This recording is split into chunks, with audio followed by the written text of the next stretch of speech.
திருச்சிற்றம்பலம் தோடுடைய செவியன் விடை ஏறி ஓர் தூவெண் મદિસોડે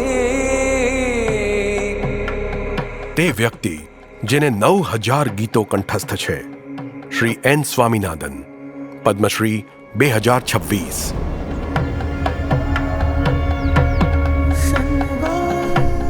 ચેન્નઈથી 80 કિલોમીટર દૂર તિરુતનીમાં એક પવિત્ર મુરુગન મંદિર છે, જ્યાં છેલ્લા 26 વર્ષથી શ્રી સ્વામીનાથન મધુર ભક્તિ ગીતો દ્વારા ભક્તોના હૃદયને આધ્યાત્મિક બનાવી રહ્યા છે. પરંતુ તેમણે આ યાત્રા કેવી રીતે શરૂ કરી? એક ખેડૂત પરિવારમાં તેઓ જન્મેલા અને તેમના જીવનના 14મા વર્ષમાં એક નિર્ણાયક વળાંક આવ્યો.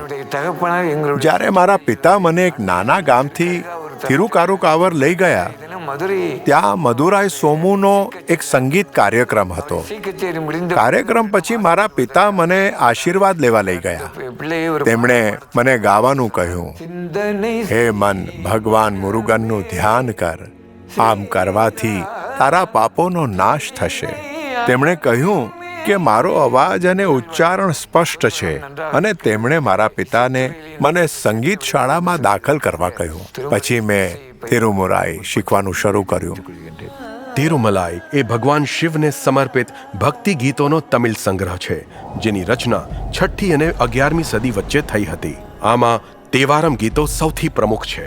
યુવાન સ્વામીનાથનને 8 વર્ષ માટે તિરુકાડવુરની તેવારમ પાઠશાળા અને ધર્મપુરમ આદિનમમાં મોકલવામાં આવ્યા.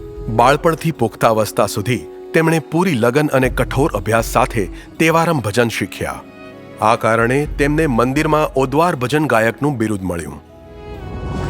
ઓદ્વાર ગાવાની પરંપરા રાજા ચોલના સમયથી ચાલી આવી છે, જેમણે પ્રખ્યાત બૃહદેશ્વર મંદિર બનાવ્યું હતું.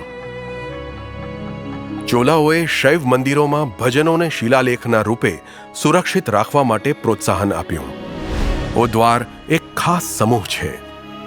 તિરુમુરાઈ ખાસ કરીને થેવારમ ભજન તમિલ સંગીત શૈલી પન્નમાં ગવાય છે, જે કર્ણાટક સંગીતના રાગો જેવા જ છે. ઓદ્વાર, સ્વામીનાથન, સમર્પિત આદિનમ, તમિલ શૈવ મઠો અને અન્ય ઓદ્વારો સાથે મળીને આ પરંપરાને આગળ ધપાવી રહ્યા છે અને ધર્મપુરમ અને ચિદમ્બરમમાં વિદ્યાર્થીઓને તાલીમ આપી રહ્યા છે. તેમના વૈશ્વિક તમિલ શ્રોતાઓ માટે તેમણે આ ભજનોને 100થી વધુ ડિજિટલ સંગ્રહના રૂપમાં રજૂ કર્યા છે. અમારી તપસ્યાથી અમને તિરુમુરાઈ મળ્યા છે, જેમાં કવિતા, સંગીત, વ્યાકરણ, કલા, સાહિત્ય સામેલ છે, અને તિરુજ્ઞાન સંબંધરના આશીર્વાદ મળ્યા. તેને સાચવવાની આપણી ફરજ છે. ચિત્રંબલમ